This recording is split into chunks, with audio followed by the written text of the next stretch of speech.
अस्सलाम वालेकुम नाज़रीन, welcome to Qasmi health care channel. नाज़रीन, मैं हूं नैयर रब्बानी कासमी और आप देख रहे हैं कासमी हेल्थ केयर चैनल। नाज़रीन, कासमी हेल्थ केयर चैनल में आज मैं आपको बतलाऊंगा फालिज और लकवे का बेहतरीन इलाज और एहतियाती तदाबीर।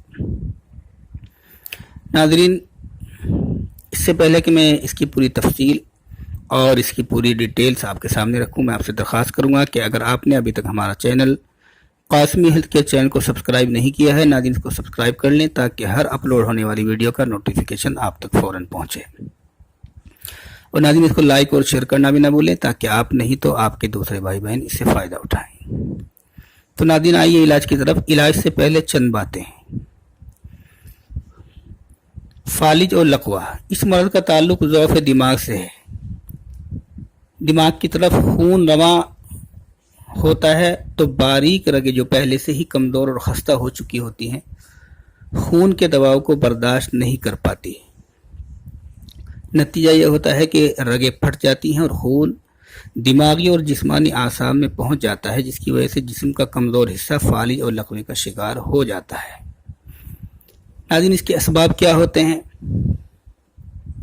यानी किन आदतों की वजह से ये बीमारी हमको लग सकती है और कौन कौन सी चीज़ें हैं, वो खाने की आदतें, पीने की आदतें, ज़िंदगी गुजारने की आदतें, वो कौन कौन सी हैं जिनकी वजह से ये बीमारी किसी को भी लग सकती है। उसमें सबसे पहली चीज़ जो है वो तंबाकू नोशी, यानी नशा आवर चीज़ें बहुत ज़्यादा इस्तेमाल करना।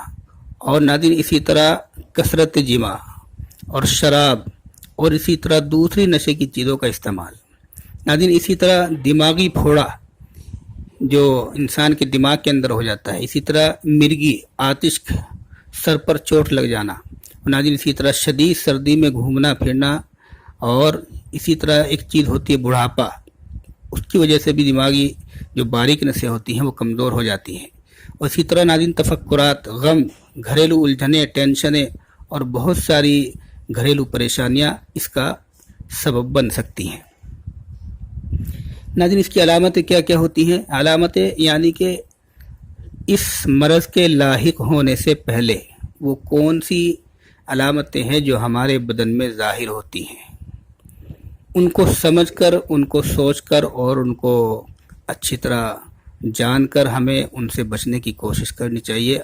अगर ये अलामतें हमारे ऊपर या हमारे किसी अजीज़ के ऊपर ज़ाहिर हो रही हैं तो हमें फ़ौरन जो है वो इसकी इलाज की तरफ तवज्जो देनी चाहिए और इसको दूर करने की तरफ तवज्जो देनी चाहिए।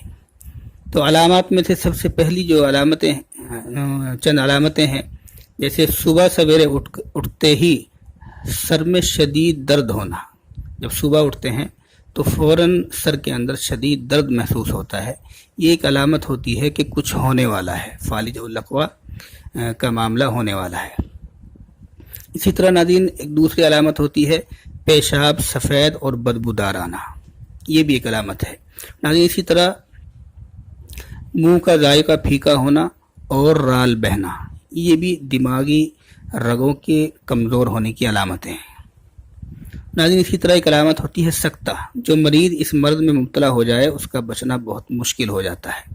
और नाज़रीन इसी तरह एक अलामत होती है लकवा सिर्फ चेहरे पर होता है, आँख से आंसू बहने लगते हैं। फालिज और लकवे के इकट्ठे हमलावर होने से नीचे का धड़ भी बेकार हो जाता है, यानी कि लकवे का जो असर होता है वो सिर्फ चेहरे पर होता है, लेकिन फालिज और लकवा जो दोनों इकट्ठा हमलावर होते हैं तो चेहरा तो आधा बेकार हो ही जाता है, आधा धड़ भी बेकार हो जाता है। इसी तरह एक चीज़ होती है, एक अलामत होती है मरीज़ का हाथ अगर ऊपर उठाकर छोड़ दिया जाए तो हाथ खुद ब खुद गिर जाता है, ऐसा मरीज़ होश और हवास खो बैठता है, ये भी एक अलामत होती है फालिज और लकवे की। नाज़रीन इसी तरह एक अलामत होती है फालिज चेहरे के सिवा जिस्म के किसी भी हिस्से में हो सकता है। और नाज़रीन इसी तरह इन अमराज में जो चीज़ें इस्तेमाल होती हैं, जो तेल वगैरह इस्तेमाल होते हैं, वो भी कई तरह के होते हैं। उनमें सबसे बेहतरीन जो चीज़ होती है, सबसे बेहतरीन जो तेल होता है जो इसमें बहुत कारगर है और बहुत मुफीद साबित हुआ है, वो 3 तेल हैं। उनमें से जो पहला तेल होता है वो रोगन किस्त है। रोगन किस्त, और दूसरा तेल जो है वो रोगन मालकंगनी। नाज़रीन इसी तरह रोगन जैतून।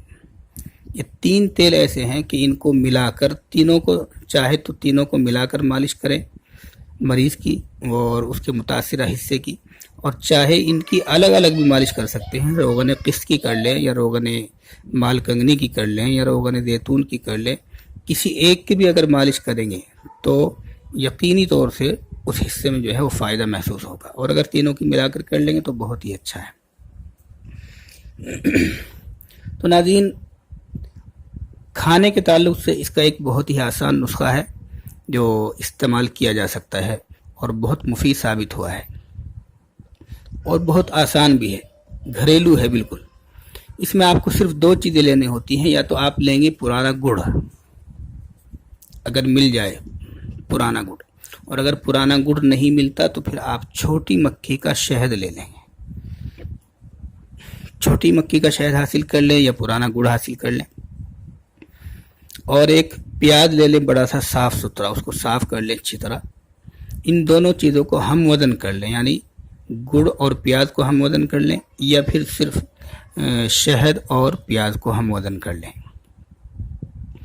इसकी तरकीब यह है कि दोनों चीज़ों को खूब घोट कर यकजान कर लें, यानी दोनों चीज़ों को किसी एक बर्तन में डालकर यकजान कर लें, उनको खूब आप उसमें घोट लें, बिल्कुल आप उसमें मिक्स हो जाएं, यकजान हो जाएं।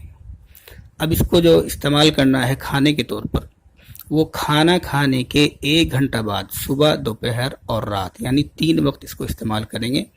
ये जो छोटी मक्की का शहद और प्याज हमने घोटा है, यकजान किया है, इसको 3 वक्त इस्तेमाल करेंगे खाना खाने के बाद, सुबह नाश्ते के बाद, दोपहर खाने के बाद और रात को खाने के 1 घंटा बाद, 1-1 घंटा बाद इस्तेमाल करेंगे। ये नुस्खा नाज़रीन इस तरह का है, ज़ाहिरी एतबार से बहुत मामूली लग रहा है और सुनने में भी आपको बहुत हल्का लग रहा होगा, लेकिन अगर आप इसको इस्तेमाल करेंगे तो यकीनी तौर से आप इसके फ़ायदों से हैरान हो जाएंगे। और अगर मरीज़ को फालिज के हमले से पहले ये खिला दिया जाए तो फिर फालिज का हमला ही ना हो, यानी अगर हम अलामतें देखकर उसको समझ जाएं कि इसके ऊपर फालिज का हमला होने वाला है, और उसको हम ये मिक्सचर जो हमने बनाया है, छोटी मक्खी का शहद और प्याज या फिर गुड़ और प्याज, इसको हम पहले ही उसको खिला दें जिसके अंदर इस तरह की अलामतें ज़ाहिर हो रही हैं, तो फिर फालिज और लकवे से बचा जा सकता है, उसका हमला इंशाल्लाह नहीं होगा। लेकिन अगर हमला हो जाए तब भी इसका इस्तेमाल कराएं, 3 वक्त इसको इस्तेमाल कराएं, और फालिज और लकवा ठीक होने के बाद भी कम से कम 10-15 दिन तक इसको इस्तेमाल कराते रहें। तो इंशाल्लाह आप देखेंगे कि हैरान कुन फ़ायदे आपके सामने होंगे। ज़ाहिरी एतबार से सिर्फ 2 चीज़ें हैं और बहुत मामूली हैं, हर घर के अंदर मिल जाती हैं, मगर अगर देखा जाए तो ये बहुत ही बेहतरीन और शानदार नुस्खा है। उम्मीद है कि आप इस नुस्खे से फ़ायदा उठाएंगे, इसकी अलामतों को समझकर आप होशियार रहेंगे और इसके असबाब को सुनकर आप उन असबाब से बचने की कोशिश करेंगे। इंशाल्लाह फिर होगी अगली मुलाकात एक नए नुस्खे के साथ, तब तक के लिए इजाज़त दीजिए। खुदा हाफिज़।